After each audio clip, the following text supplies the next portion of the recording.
Hello friends, welcome back to Banu சமையல். எல்லோரும் எப்படி இருக்கீங்க? என்னடா பால் திரிஞ்சு போச்சுன்னு யோசிக்கிறீங்களா? திரிஞ்ச பாலை வச்சு என்ன பண்ணுறதுன்னு புரியலையா? ஒன்றும் பண்ணாதீங்க.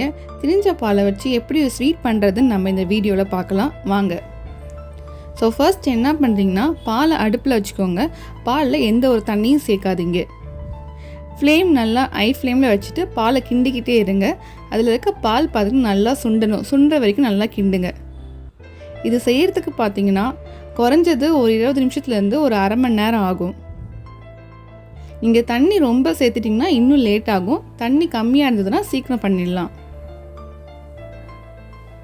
ஸோ பால் அடுப்பில் வச்சுட்டு கிண்டிக்கிட்டே இருங்க.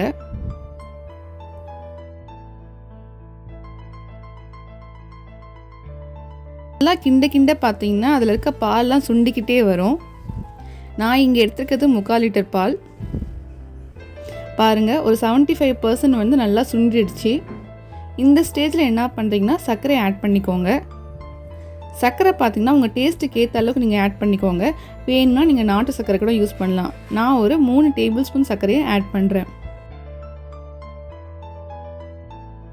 நீங்கள் ஸ்வீட் அதிகமாக சாப்பிட்ற மாதிரி இருந்தால் இன்னொரு டேபிள் ஸ்பூன் ஆட் பண்ணிக்கோங்க. இது கூடயே நான் ஒரு டேபிள் ஸ்பூன் கீ சேர்த்துருக்கேன். கீ வந்து ஆப்ஷனல், உங்களுக்கு வேணும்னா சேர்த்துக்கோங்க, இல்லைனா தேவையில்லை. இப்போ நல்லா சர்க்கரை ஒட்டுற மாதிரி நல்லா கிண்டி விட்டுக்கோங்க.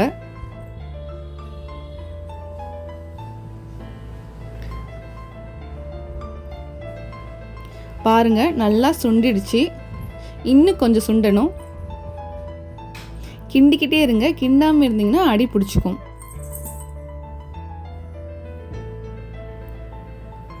அவ்வளோதான், பால்கோவா ரெடி ஆகிடுச்சு. இதை இப்போ நம்ம சர்வ் பண்ணி சாப்பிட்லாம்.